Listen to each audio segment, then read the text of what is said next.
headline GDP number for Q2 is that it is a little disappointing as compared to estimates, but at 7.1 it is lower than the consensus estimate in the range of 7.3 to 7.5, but this is partly explained by the base effect, because remember Q2 of the last year, the last fiscal, was much higher at 6.3% as compared to the first quarter of 5.6%. So the low base of the first quarter in the last fiscal gave a bump up to the first quarter of this year.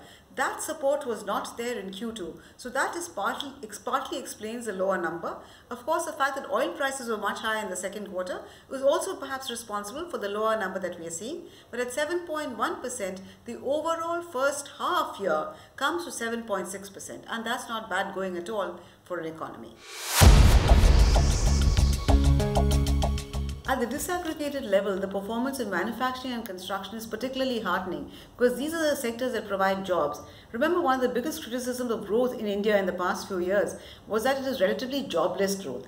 If these two sectors continue to perform well as they have been doing consistently in the past 2-3 quarters, then there is hope that not only is there growth, but there are also jobs. Of course, mining is disappointing, it is actually contracted, but overall, since it is manufacturing and construction that are the job providers, I would say pretty good going.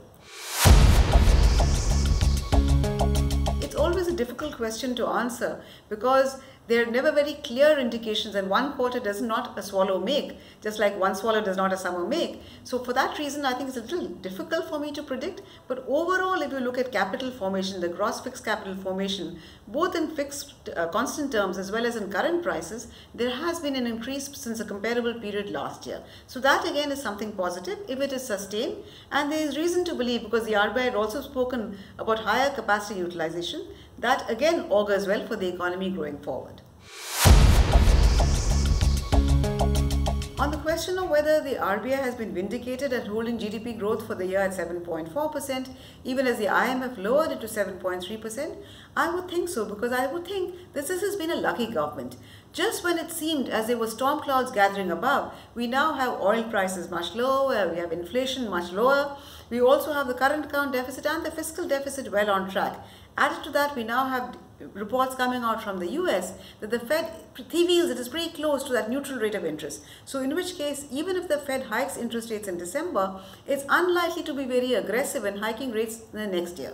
So all told, I would say that so far it would seem this is a lucky government, and that is very important going into the elections, because even though elections in India are never won on the basis of the economy alone, a good economy, an economy that is performing well, always helps.